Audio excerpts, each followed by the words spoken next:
Hi everyone, and welcome to And So On. My name is Lisa, and today I'm coming to you from a super extra chilly Toronto.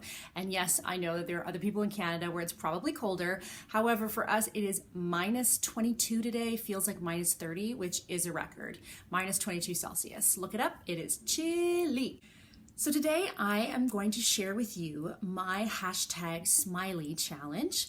And this is a wonderful challenge, and I'm really grateful that Athina from the channel Athina, which I'm gonna put all this below, and also Hattie from Hattie Sews approached me to see if I would help host this challenge. And I'm going to link both the blog post and Hattie's video below that really explains all the nitty-gritty, because I don't think I need to repeat everything. But the long and short of it is, this challenge is about body positivity and also about mental health, and how sewing helps our body positivity and also helps our mental health. And all you have to do to be part of the challenge is you just need to make something in January and February that makes you feel beautiful. Doesn't matter what it is, doesn't matter if it's something you've made before, it doesn't have to be any specifications, except it just needs to make you feel good about yourself. And then post that either on Instagram, there's a Facebook group, here on YouTube, tag us, and just tell us your story. Tell us how sewing has helped your body image or helped you through some mental health issues and tough times, what sewing has done for you. And we have over 20 amazing sponsors. Let me tell you, there are so many patterns and fabric and gift certificates being given away, and we are giving them all away at random. So as long as you post and tag us, you will be entered into the draw, because of course we can't rank somebody's story over another person's story. So it really is just about a participation and sharing. And even we started at the beginning of January, and gosh, I've just been amazed to see all the wonderful stories that have already come out. People talking about, how it's helped them through postpartum, how it's helped them find their stride as they continue to age, and ageism, and all sorts of things that I never even thought of. So for me, first of all, I'm going to show you what I made, and then I'm going to talk a little bit about how sewing has helped me, because it has definitely been important to my mental health in the last couple of years. So you might remember a couple months ago, I made an Anderson blouse, and I'll link where I made that. And I made it out of a cotton, this Sew Over It Anderson blouse, and I made it out of a cotton linen blend, and it was kind of bulky, and it was a nice top, but not really what it was supposed to be. So I decided to give that top another try, because a wrap top makes me feel beautiful. I love that shape. So here I'm going to show you what it looks like. So I used some of that, cut my head off, some of the knit fabric that I got at Fabricland for $2.50 a meter, $3 a meter, and I love this. So I actually did this last night and today, this morning, because we've been away at the cottage for a couple days and I did not bring my sewing machine. I did a lot of knitting, but I didn't sew, and we stayed an extra day. So in order to get it done in January, we spent New Year's Eve there. So I literally had to do it last night and this morning. But this is more successful than the last one, I would say. And it's very comfortable. I was worried that the fabric would be too thin, because it is quite a thin jersey, but it actually, it's not see-through at all. Like, if you hold it up to a window, but against your body, it's not see-through at all. So a couple of changes that I made to the pattern, because it's not a pattern for jersey fabrics, it's for woven. So number one, I had made the size 10 last time. I cut my pattern down to the 8. I also didn't do the gathers. If you can see there, I did 3 pleats on either side rather than the gathers, because I thought it would just give it a little bit more structure, a little better line. And I'm really happy with that. And also on the front pattern, the part that crosses over, there's a chunk like this that's for the facing that you fold in. And I just cut that whole chunk. Well, I didn't cut it off. I folded it in, and I didn't cut that as part of my my top, because I knew that I wasn't going to want a lot of extra fabric here, and that worked great. The other thing I would say is that if you're going to make this, after you've done everything except attach, fold over the bottom pieces, and then there's marks of where you want to attach them, I would suggest putting it on and folding it to your specifications, because depending on your bust and your back and just your body, you're going to want to wrap it a different place. And my last one, I couldn't wear it without something underneath, and this I can, right? Like, I'm not at all worried that this is going to gape on me, but I had to wrap it and secure it basically to each of the side seams, so it's a full wrap. I love the little cuffs, so I don't have to hem the edges.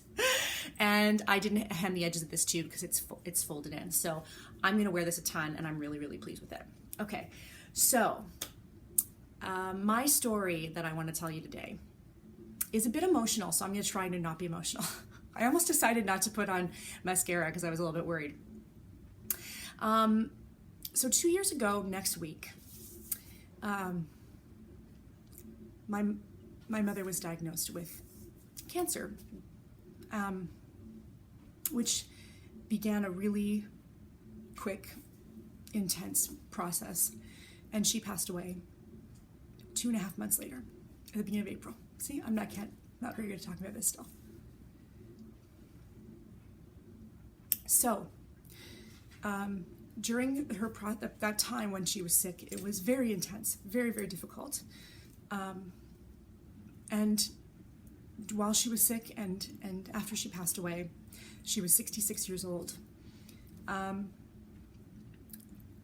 Grief is a horrible journey. And clearly I'm still very much in it. And one of the things about grief that I've learned is that it actually, like psychologically, is closer to depression than just sadness. Because I've been sad, right? But the thing about grief is it turned for me, and it's a very personal journey, to apathy.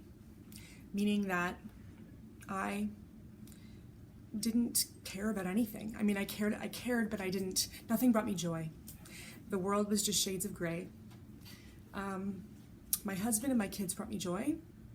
And other than that, nothing did. And I kind of understand why people say don't make any big decisions in the first year after a loss.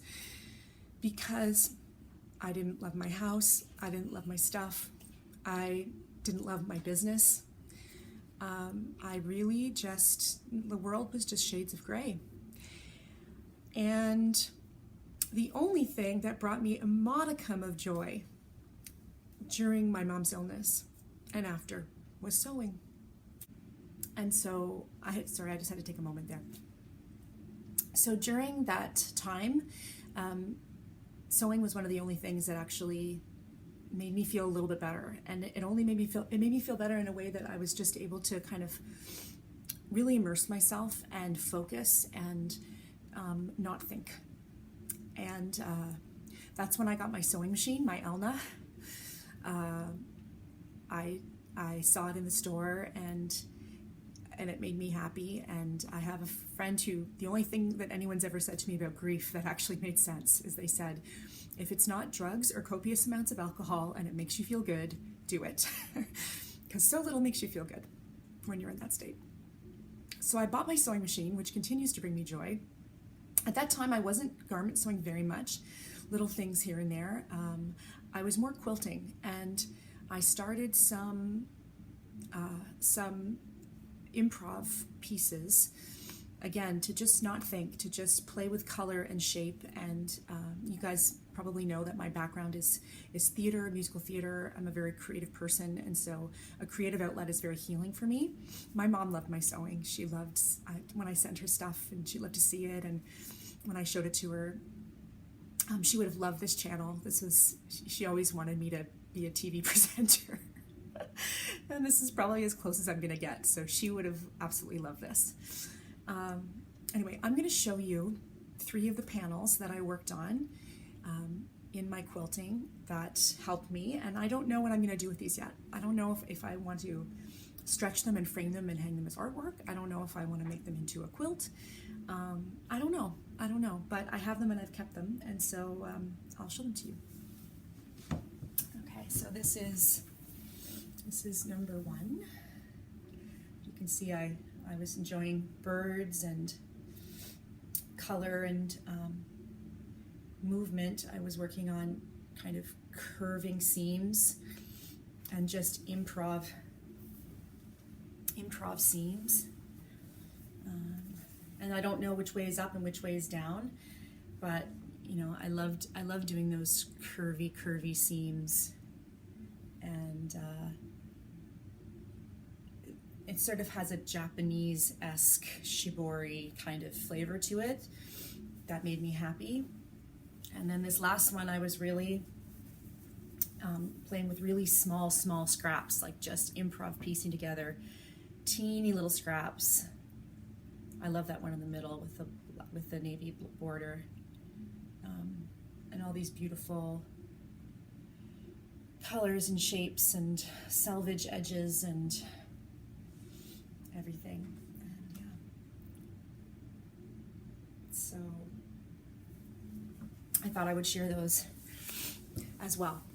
Anyway, thank you for listening, and I hope this wasn't, no, I was just about to apologize for being too emotional, but you know what, that's what it's all about, so I'm not going to apologize, but I am going to let you know that I hope that you participate in #Smiley. I hope that you share your story, whatever that is, however sewing has helped you, big or small, and again, I'm going to link all those things below. I have some great fun things coming up this month, and I'm going to give you a little preview. So in February, we are going to Mexico for 10 days. Yay, I can't wait. We're going to Mexico, and I am going to put together a small capsule wardrobe to take with me. 10 days, I'm bringing one carry-on for myself, and so yeah, I'm going to do a capsule wardrobe. So I'm still figuring out what I'm going to do there. I'm still figuring out how I'm going to put that together and how much is going to be handmade and how much is going to be what I already have, but that will be coming up very, very soon. And I'm also going to be showing you my #Make9 patterns that I'm doing. I finished my socks. Yay! Aren't they cute? Look at that heel. This is the toe. Look at the toe. That makes me so happy. The toe has no seam on it. Oh my gosh, it makes me so happy. So yeah, these are my socks, and I'm working on another cowl that I'll be able to show you next time too. So thank you for listening. And thank you, Athina and Hattie, for inviting me to be part of this. Thank you, Sewing, for all you bring. And thank you to this amazing community that continues to grow and share and support each other every day. All right. Have a wonderful day, you guys. Bye-bye.